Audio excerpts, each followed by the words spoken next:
How's everything going, guys? Welcome to a brand new reaction video. Welcome to the first one of a brand new week. I hope you guys are having a great one. Going to the next one on the list, Rogue Warrior. This game was released on the PC, 360 and PS3, so that era. I haven't played this game yet. I played a bunch of games similar to this back in that era, like, top of my head, Vanquish, Singularity, Fracture, Wet, forgot, I had one in my head, it's just gone. What's going to bug me now? I had another one in my head, and it's completely gone. So, Alpha Protocol. So, I love playing, like, I won't say AAA titles, like an A or a AA game, or indie titles from like 2008 to like 2012. I love those games. I played so much of them. I know this one's completely different. This is a little bit later. Anarchy Reigns as well. But I saw this. I'm pretty sure this game's got a sequel. I'm pretty sure this is actually. I'm pretty fucking sure there's a Rogue Warrior 2. I'm fucking sure there is. Rogue Warrior 2.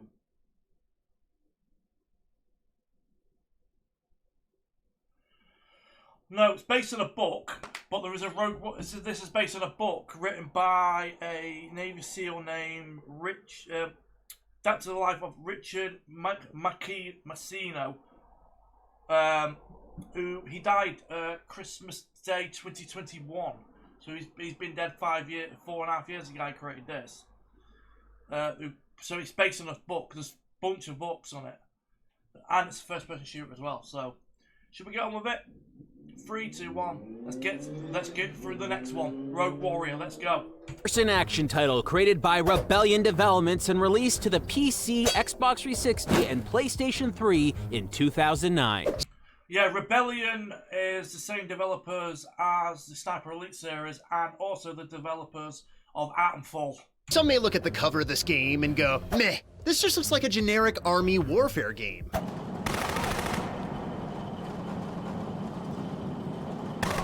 And you would be 100% right, but it does have one standout feature. Unlike the other games that feature fictional protagonists, this title revolves around an actual human being, former U.S. Navy officer and SEAL Unit Commander Richard Marcinko. Marcinko, also known as Demo Dick, is a decorated Vietnam War veteran. He created the Navy's first counter-terrorist unit in SEAL Team 6 and was even tasked with testing security in top U.S. military installations around the world with his specialized team, Red Cell. With his extensive and unique military background, Marcinko had experiences to share. So he did, by writing an autobiography called Rogue Warrior. Now pause. Let's introduce a seemingly random person for a sec. Tom Clancy. You might have heard of him. Yeah, Tom Clancy, the creator of Splinter Cell.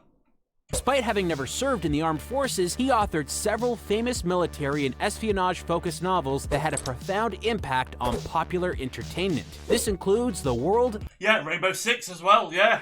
...of gaming. Tom Clancy personally got involved in development, lending his name to several game franchises that went on to sell multiple million Ghost Recon, that's another one that's just come to mind. of units. Rainbow Six, Ghost Recon, Splinter Cell. Any publisher or developer in the games industry The Division. would kill to have a name like Mr. Clancy's connected to what they were making. Including Bethesda Softworks, as the Tom Clancy umbrella of titles was quickly becoming one of the highest-grossing franchises of all time. Other franchises like Call of Duty and Battlefield were receiving massive critical and financial success. The genre was proving incredibly lucrative, and Bethesda was sort of left behind. How could they correct that? Re-enter Richard Marcinko. See, he wasn't just a one-and-done author with his successful Rogue Warrior autobiography. He continued to co-author more books, like, Leadership Secrets of the Rogue Warrior.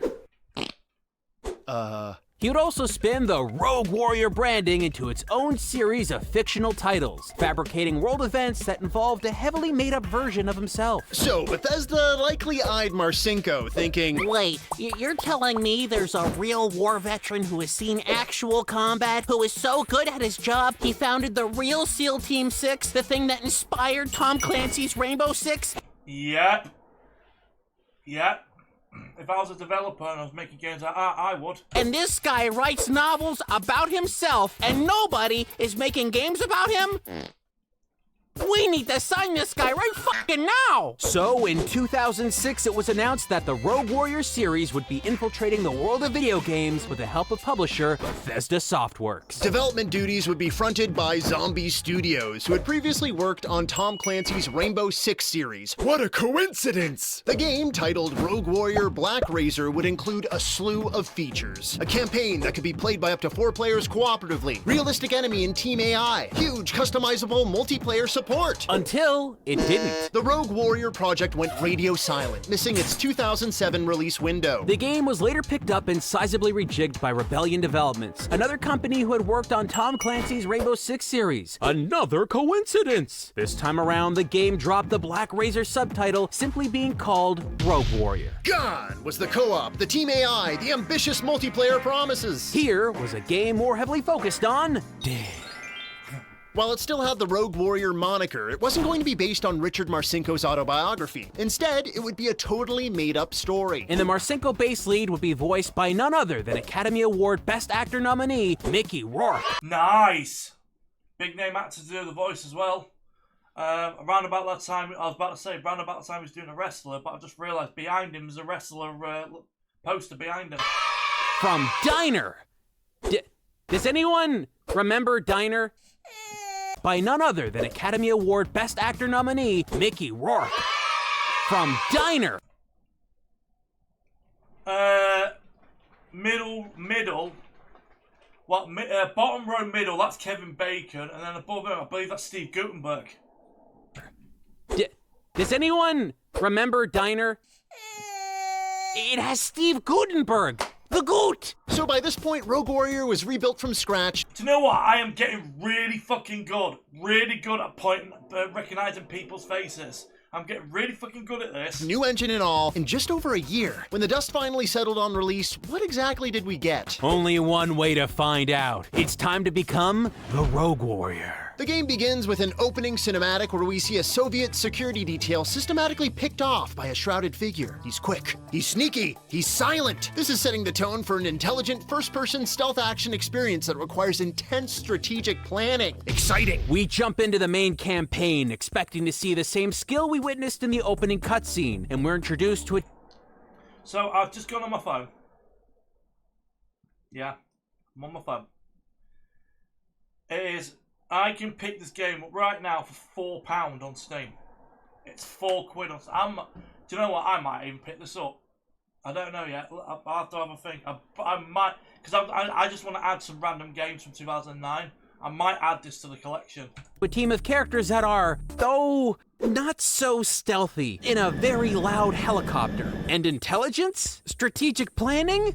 This group of supposed SEAL-trained operatives has a member smoking a cigar over a chunk of explosives. Smart. The bearded one is our titular Rogue Warrior hero, Richard Marcinko, with the other 2 members of the team being handpicked by Marcinko himself. Not only are they skilled, but by Marcinko's own admission, they've saved his life on multiple occasions. Now he and his companions are on a mission to make contact with a mole in the North Korean regime that has intel on a new type of missile being constructed. Should be no problem with their intense SEAL training and decades of high-risk and secretive deployment experiences, and Dick just jumped from the helicopter without a parachute. No, apparently everyone's fine. We can only assume they floated down magically. Anyway, once they touch down, the group combs some woods when they come upon a squad of random Korean soldiers, including some kind of captain. They're all whistling and staring off into space, clearly not having heard the helicopter that just passed overhead. Good soldiering. bam! They're taken out by Dick and his men. Who could have seen that coming? That there's a real slippery, sneaky Dick. They're about to move again. The bodies. Lads, really? Doing a Korean accent. Oh god. Bit problematic, guys. Well, saying that, isn't Shane half Korean? Half Asian? Pretty sure he is, actually. Of the recently fallen victims. And we get this.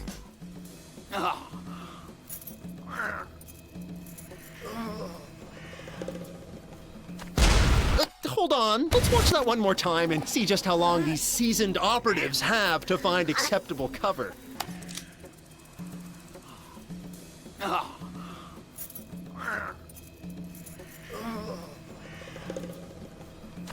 Only enough time to slowly huddle in, react cartoonishly, maybe watch a kettle boil. Demo Dick barely surveys the scene and decides to leave. Wait, shouldn't he check on his buddies that he himself moments earlier lauded for saving his butt on multiple occasions? Couldn't they be alive and just need some minor medical assistance? Likely, but no, Demo Dick barely glances back. This plot is going great. Let's get to our first bit of gameplay. Commander, this is Peyton.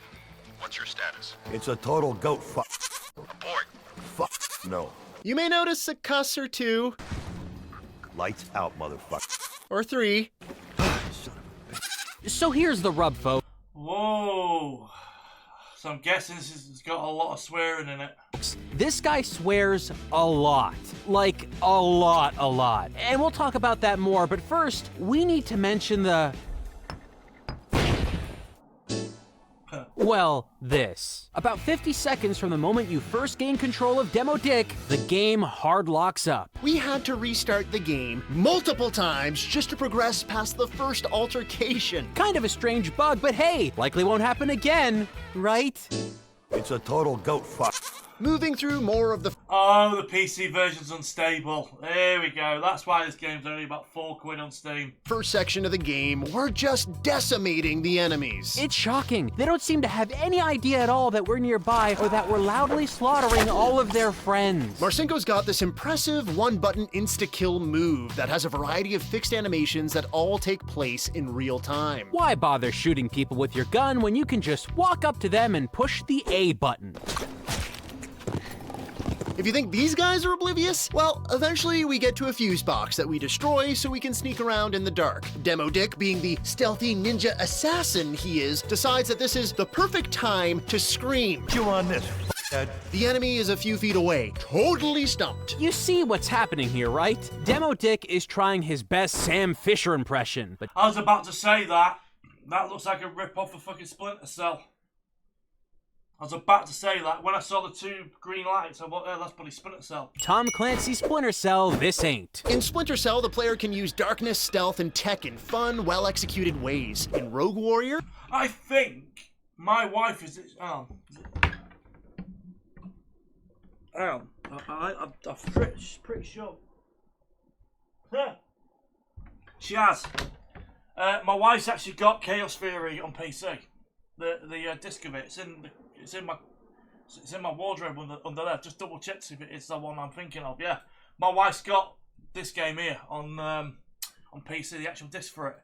Well, you can stand right in front of a guy, in front of an open window, with lightning illuminating the room. and he still will not be able to see you. Eat your heart out, Fisher. Super stealth Demo Dick is so good, he could poke this guy's nose, and he'd still stay hidden. Genius. Past this section and it's on to a sniper sequence. Don't worry though, you probably won't get shot at as the enemies will block their own vision by aiming out of cover while trying to look through solid concrete. Demo Dick can't get a headshot if he can't see my head. Brilliant! You know what's not so smart, though? What was that? Limiting the main character to only 2 weapons while providing absolutely no indication of what weapons they might need moving forward through the level. Yeah, the game has a bad habit of having you come across a stockpile of weapons from which you can only pick up 2 at any moment. Trouble is, all the weapons act drastically different, and in some cases you won't know if you'll be able to find more ammo for that weapon moving forward. This seems like something the devs may have decided because games like Call of Duty happen to do it, but they didn't know why Call of Duty did it in the first place, like limiting weapons to make for a more streamlined multiplayer experience. Well, sure, but doesn't Rogue Warrior have a multiplayer mode? Oh, it does, but nobody's actually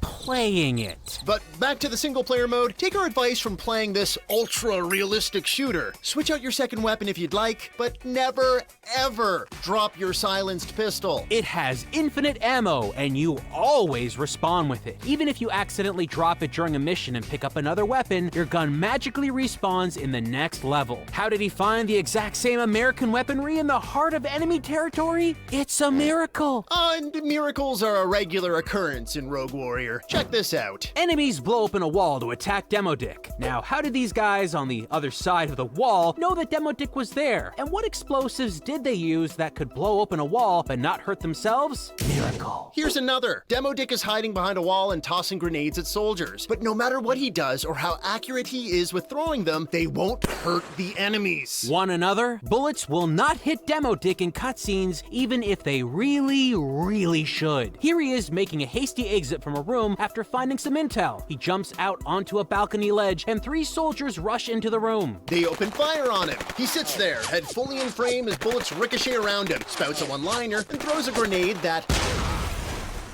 Oh, sure. I can't bullshit on that. I can't bullshit on that. If you are hanging off a ledge and someone's shooting you like that, yeah, you're dead.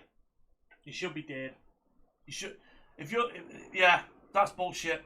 They only work when it's awesome! Yeah, superhero syndrome. Yes! Was that a rope with a grappling hook just like sitting there ready for him to use this whole time? Who put that there? Oh, this game. There are no words. This was just the first level. After completing it, we find ourselves in an alleyway with a few more useless soldiers. And once we take them out, we climb up a ladder and... Oh, great. The game locked up. So we replayed the section Oh, fuck it, yeah. Look, it looks like the PC versions of Buggy Mess. again. And again. We gotta level with you. We were so certain that this game was completely broken here that we figured we'd missed a patch or a fix or something. I mean, you wouldn't keep selling this game if it was this broken, right? The game crashes at random spots all over, even if you've already gone through an area. There are no game saves, but there is a very unreliable auto-continue function that may or may not actually let you continue. Sounds like a challenge to play this game, and boy, do we like a challenge. So we kept pushing along. By this point, at the start of the second level, the game had crashed 11 times, requiring a full restart. But eventually, and surprisingly, we did make it through. And that's when we discovered something amazing. North Korean future technology from 1986. Wireless keyboards and a CRT monitor with no PC tower in sight. All of this plugged into nothing. How do they do it? Other future technology includes force fields or broken aiming mechanics. Who knows? I can't aim downward. Now, around this part of the game, Demo Dicky finds one of the new missiles being built that he was sent here to uncover. Marcinko knows exactly how to deal with them, though. Yeah, that's right. He's gonna blow them the heck up. And how does a master of demolition attempt to detonate a bomb planted on a dangerous explosive missile? By setting the bomb up, running just slightly beside the missile hangar, and letting the thing go off. Lesser trained demolition aficionados hate him. After a massive explosion with the building crumbling just mere feet in front of Demo Dick, the camera awkwardly jump cuts instantly to Marcinko inside a vehicle driving away to somewhere. The very next thing we see is a soldier who should be primed and alerted due to a missile factory that had just been totally leveled. However, instead, he's fixated on these 2 cans. Little can of pear, little can of tomato. They must be important, but we're not sure. It's lazy AI, isn't it? The AI is really lazy. It's like the developers didn't want to do it. They just thought, let's just do this. They probably they probably have not done any enemy AI in certain areas of the game, so they just thought, oh, just let the enemy take him out, just be easy. Sure why. Anyway, he doesn't seem to notice or hear us walking around at all, so... As we continued to play, we noticed that instant kill animations sometimes break the in-game world by switching out the position of the victim. Notice how the mechanic here is fixing a tire? As soon as you insta-kill the guy, he quickly jolts upright to a standing pose, several feet from the truck, and now he's holding a gun. Where did the gun even come from? This happens throughout the game. Yeah, it's clear that little time was spent on animations here.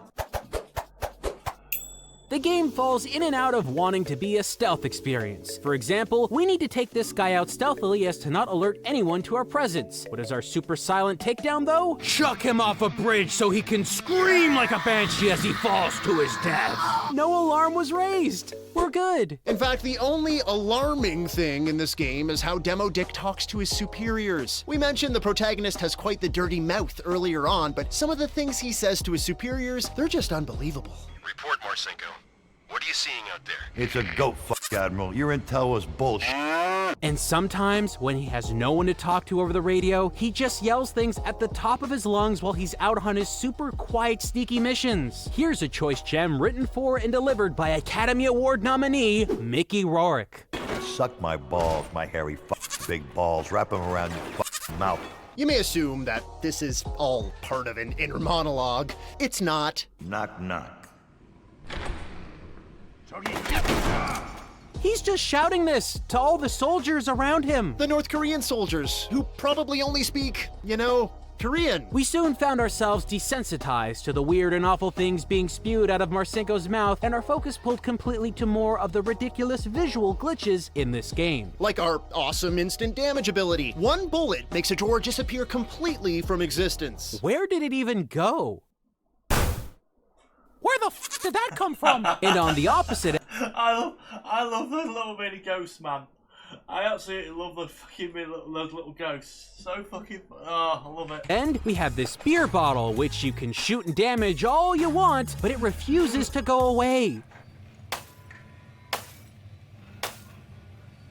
Maybe you're like us, starting to get a chuckle or two out of all this poorly implemented madness, but then we hit a wall of frustration that had us ripping out our hair. Folks, allow us to introduce you to the boat docks of death. In this section, waves of enemies from all over with seemingly perfect aim are hunting us down. This difficulty spike is sudden and relentless. Running around, dodging and leaping through a hail of gunfire. Sure, maybe that could have been easy if we could jump. Oh, did we not mention that? Yeah, you can't jump in this game, making waist-high divisions unpassable unless you walk around them. But don't worry, you can hide behind objects and emit cover fire. Yeah, but like we established earlier, cover fire doesn't allow you to aim properly, so good luck hitting anything worthwhile. You're struggling to play, you're angry. You can't see how this game could break down more. But how about this chestnut? The game crashed more times here than in any other point in the whole experience. It crashed over 15 times in this one spot alone.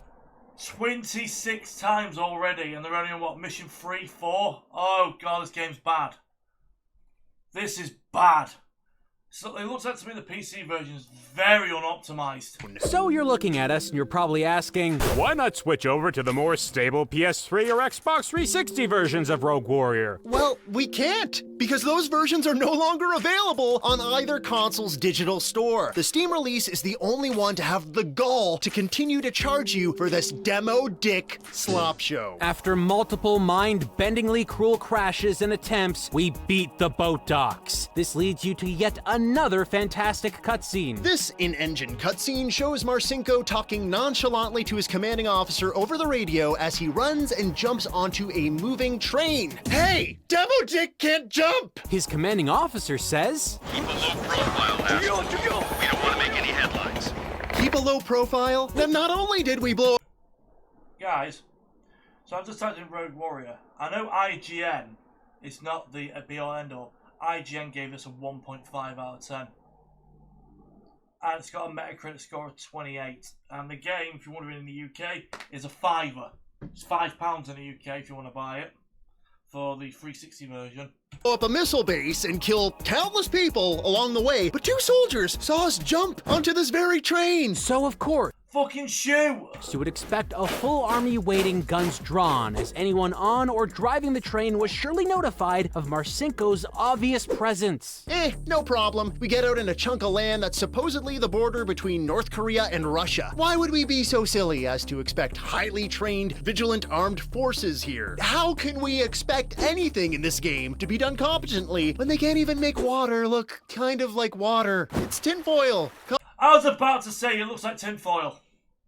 In my head, I was thinking that looks like tinfoil, and I was about to say that before the guy said it. Yeah, it looks like fucking tinfoil. That looks terrible.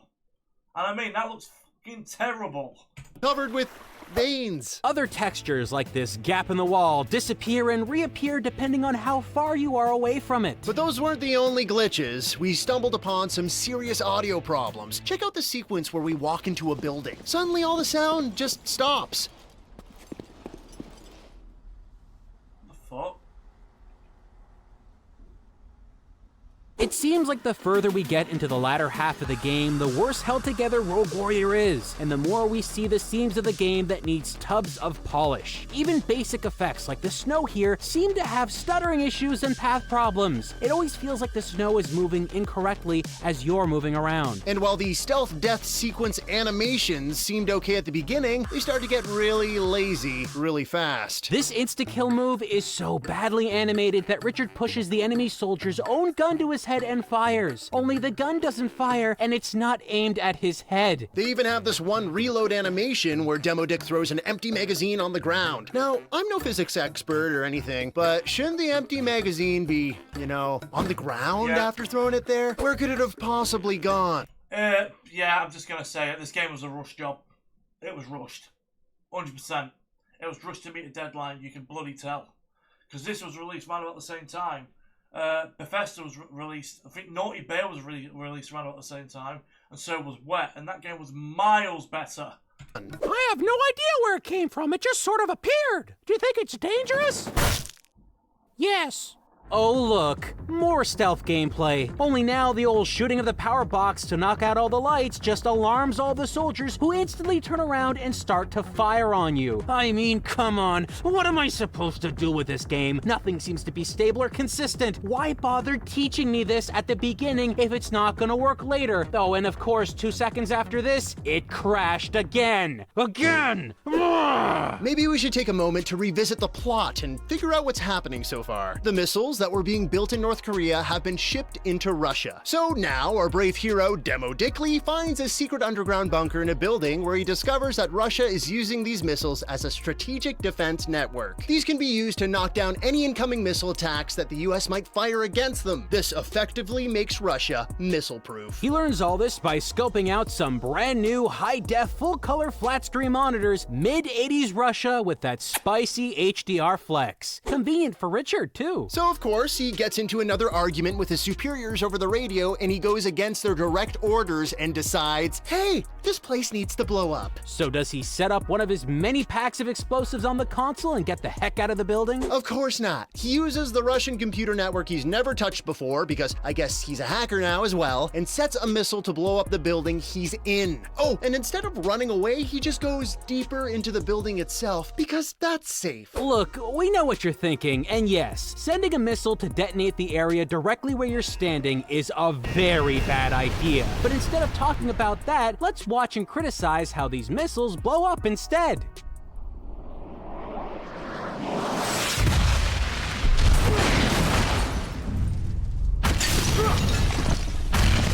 Whoa! Oh, that one was funny, where he basically smashed his face on the bookshelf. That was funny. During the in-game cutscene of a targeted missile hitting the very building that old Demo Dickaroo is inside of, we see the missile seemingly arrive from the moon and make contact with the facility. The resulting explosion blows the windows out from the building. This means the explosion blew up everything currently inside. But here, not a few seconds later, we see the internal stairwell that was inside the facility blow up, even though they were directly behind said windows. Here, just a couple seconds later after that, the same thing occurs once more. This shot from the lower part of the building has an explosion just appear in the middle of the room from the floor. So let's do everyone a favor and edit this in the correct order so that it makes sense. Right.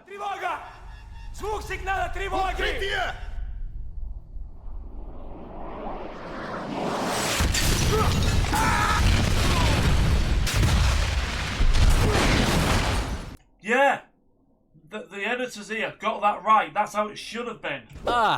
Isn't that better? The next batch of gameplay revolves around stealth sections, and of course, they don't work properly. We blow up missiles, kill idiotic soldiers, deal with visual glitches, all while bearing witness to more crappy one-liners than you can shake a demo dick at. I'm gonna gut you like a fish. You want game crashes? We got loads of those too. This game has very much outstayed its welcome. By this point, you'd think we've seen every fault the game has to offer, but we kept finding things that really blew our mind. We were in a gunfight and noticed something funny about bullet holes. Now, here we are playing the original Half-Life. Look at how many bullet holes you can make, and they will all stay there for a really, really long time. And over here, we've got Left 4 Dead 2, a game that came out around the same time as Rogue Warrior. Not only do these bullet holes stay for a long time, but so do the bullet holes that appear from the bullets traveling through the wall and hitting the wall behind it. And here is Fallout 3, a game from the same publisher as Rogue Warrior, Bethesda. And wouldn't you know it, the bullet holes remain. Now, in Rogue Warrior, if you shoot a few bullets and just wait for a while, they magically and slowly fade away in real time, and it looks so cheap. Bethesda published a game that got this correct in Fallout 3, but not in their other...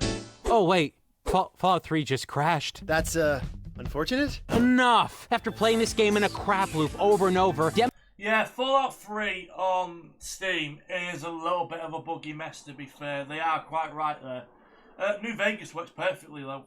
Demo Dick apparently needs a missile guidance chip off a submarine. I don't even know why, and I don't care anymore. The guidance chip, which typically would be secured somewhere inside the submarine, is on the outside of the vessel, so anyone could just walk up to it and take it, like Richard is doing right here. Demo Dick blows up more bombs after picking up the chip because why not? And just a few hundred feet away from the heavily armed and highly guarded military base, a recon team just casually drives a boat up to, and I can't stress this enough, a highly armed and highly guarded military base with absolutely no interference from anyone. They pick up Richard Marcinko, who has been laying a conga line of dead soldiers and exploded buildings from North Korea to Russia, and has just stolen a highly advanced chip from a military base that I can still see in the background, and nobody is gonna shoot at them. Really? Really? How is this man so lucky? How? And it just sorta ends right there as the boat slowly puts away. Oh yeah, that makes sense. A naval docking station, and no boats or subs to go after this international terrorist who constantly defied his superior's orders. He actually drops a line about getting out of a court-martial when he hands over that submarine chip. What a man. What a hero. This first-person shooter is astonishing. An amazing crash landing of an attempt at trying desperately to take Richard Marcinko and rebrand him as a Tom Clancy surrogate. Rogue Warrior is one of the most crude, nonsensical, frustrating, and unstable games we've ever played. This game crashed over 44 times, making it a treacherous jaunt to 44 times! In one playthrough, the game crashed 44 times! I'd be mad if, yeah, hang on. Give a sec. Right. This is why, because of crashing and stuff, I've been told that if I ever want to play Saints Row 2 on PC, that game is notorious for crashing. Why do you reckon I bought that? Bought the 360 version. If you get speaking of Saints Row, guys, I've started a Let's Play. I'm only a couple episodes in. Do check it out, guys. 1 episode a week. Spoilers, it goes on for a while. So, anyway, let's just get to the end of this video, guys. Let's go. complete this horrid journey. But it all ends on a high note. One final beautiful moment that captures all the horror and uncertainty of Rogue Warrior. A credit sequence with a spoken word rap song performed by Demo Dick himself. I'd seek motherfuckers. Anybody home? Hey, Daddy's here. Come on. Glad to see me. Send me the bill, motherfuckers. I'm over here, face. There's gonna be bleeding all over the place. Sorry. This is just stupid and awesome both at the same bloody time. Your quiet day at the office is about to get severely up. Bethesda, remove this game from Steam, because It's just bad. As you guys are aware, I'm recording this in July of 2026. The game hasn't been removed. This review came out in June of 2020. 6 years later, it's still on Steam. 6 years later. Yeah. Let's give a like to that. So, that is another Rerez video in the box. Hope you guys enjoyed this one. If you enjoyed my content, guys, smash that like button and subscribe if you are new. I think the next one I'm doing, oh god, I can't remember the order. It's either Left Alive next, then The Quiet Man, or it's Quiet Man, then Left Alive. I think it's Left Alive next week. So, we're going to do Left Alive. The week after that, we're going to do Quiet Man. And then I'm going on a 2-week hiatus. So, at the start of September, guys, I'm going on a 2-week hiatus. It's my son's starting school. so I need a couple of weeks off. So, hope you guys enjoyed this video. If you enjoyed this video, smash that like button. Don't forget to subscribe. If you are new to check out all the other content from me, check out my wife's stuff in the description below as well. And I'll see you guys on Thursday for the next Nostalgia Critic. And I'll see you next Tuesday for the next Just Bad Games, the next one on the list, which is Left Alive. Until then, have a good one. I'll see you in a bit. Have a good day. Bye-bye.